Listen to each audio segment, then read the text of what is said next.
Hello બાળ મિત્રો, કેમ છો? મજામાં જ હશો? મજામાં જ રહેવાનું છે. આજે આપણે ધોરણ 10ની ગુજરાતીમાં પાઠ 13નું સોલ્યુશન આપી રહ્યા છીએ. જેમાં પહેલો પ્રશ્ન છે, વિકલ્પોમાંથી સાચો વિકલ્પ પસંદ કરી ખરાની નિશાની કરો.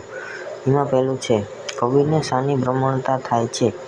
તેમાં આવશે આપણે ઓપ્શન એ, હાથ ઊંચા કરી બોલાવતી માતાની. પ્રશ્ન બીજો, વનથી વિદાય થતા કવિ અનુભવે છે કે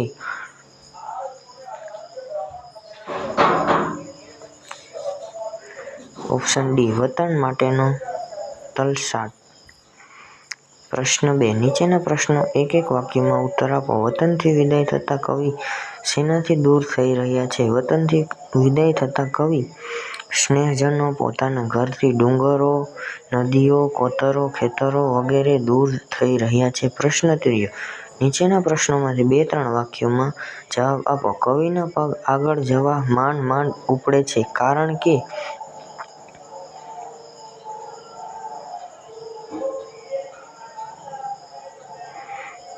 કવિના પગ આગળ જતા માંડ ઉપડે છે, કારણ કે પોતાના વતન છોડવાનું હોવાથી અને ઘર બંધ કરીને પોતાના નિશ્ચિત સ્થાને જવાનું છે. વર્ષો સુધી જે વતનમાં રહ્યા તે વતનનું વન, ત્યાંના ડુંગર, નદી, કોતરો, ત્યાંના માણસો, ખેતરો વગેરેની તેમજ માયા છોડીને જવાનું થાય છે. વતનના પરિવેશ તેઓ ભૂલી શક્યા નહીં. વતનની યાદો તેમના હૈયા વસી છે.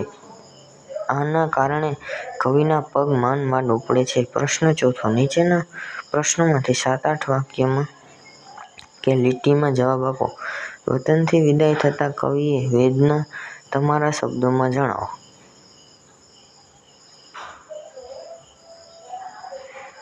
જેમાં પ્રશ્ન આપેલો છે તે વિદ્યાર્થી બાળ મિત્રો તમે આમાં જોઈને લખી શકો છો. અને આ વિડીયોને લાઇક, શેર, કોમેન્ટ અને સબસ્ક્રાઈબ કરવાનું ભૂલતા નહીં.